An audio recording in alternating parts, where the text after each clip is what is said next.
Padmaja വേണുഗോപാലും Anil ആൻ്റണിയും B J പിയിൽ ചേർന്നതിൽ തെറ്റൊന്നും കാണുന്നില്ലെന്നാണ് ചാണ്ടി ഉമ്മൻ പറഞ്ഞത്. ചാണ്ടി ഉമ്മൻ്റെ ഈ ഡയലോഗ് ഞെട്ടലോടെയാണ് ഓരോ കോൺഗ്രസ്സുകാരനും കേട്ടിരുന്നത്. അവരുടെ ബി ജെ പി പ്രവേശനത്തിൽ താൻ തെറ്റ് കാണുന്നില്ലെന്നും അത് അവരുടെ തീരുമാനമാണെന്നുമാണ് ചാണ്ടി ഉമ്മൻ കഴിഞ്ഞ ദിവസം ഒരു മാധ്യമത്തോട് പറഞ്ഞത്.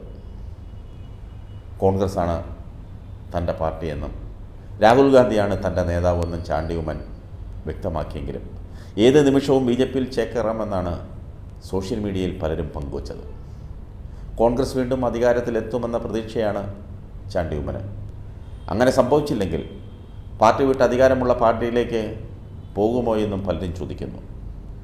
ചാണ്ടി ഉമ്മൻ പറഞ്ഞതൊക്കെ തന്നെയാണ് നേരത്തെയും പത്മജ വേണുഗോപാലും അനിൽ ആൻ്റണിയും ഒക്കെ പറഞ്ഞിരുന്നത്.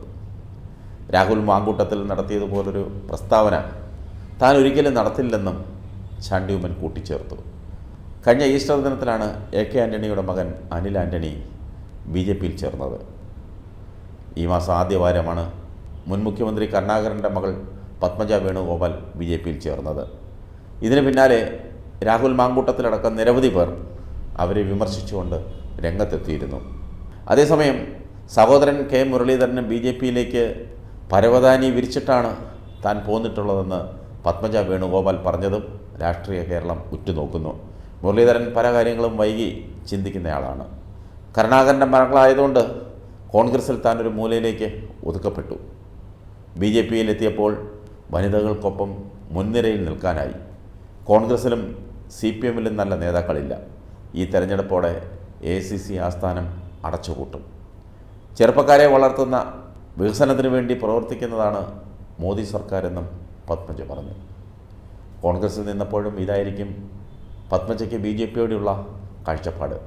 അതുകൊണ്ടാണല്ലോ പോറ്റി വളർത്തിയ കുടുംബത്തെ ആക്ഷേപിച്ചുകൊണ്ട്, തെറി പറഞ്ഞുകൊണ്ട്, നശിക്കുമെന്ന് ശപിച്ചുകൊണ്ട് അയൽവക്കത്തെ കുടുംബത്തിൽ ചെന്ന് കയറിയത്. എപ്പോഴും അക്കരെ നിൽക്കുമ്പോൾ ഇക്കരെ പച്ചയിലായിരുന്നു നോട്ടം. അതുകൊണ്ടല്ലേ ഒരു സെക്കൻഡ് കൊണ്ട് കോൺഗ്രസിനെതിരെ ഇത്രയും ആക്ഷേപങ്ങൾ, ഇത്രയും വിമർശനങ്ങൾ, ഇത്രയും ശാപവാക്കുകൾ പറയാൻ പറ്റുന്നത്. അതും കെ കരുണാകരൻ്റെ മകൾക്ക്. ഇതെല്ലാം കേട്ട് ഒരു പക്ഷേ കരുണാകരൻ്റെ ആത്മാവ് പോലും പൊട്ടിക്കരയുന്നുണ്ടാകും. എൻ്റെ മകൾ ഇങ്ങനെയായി പോയല്ലോ എന്നോർത്ത്.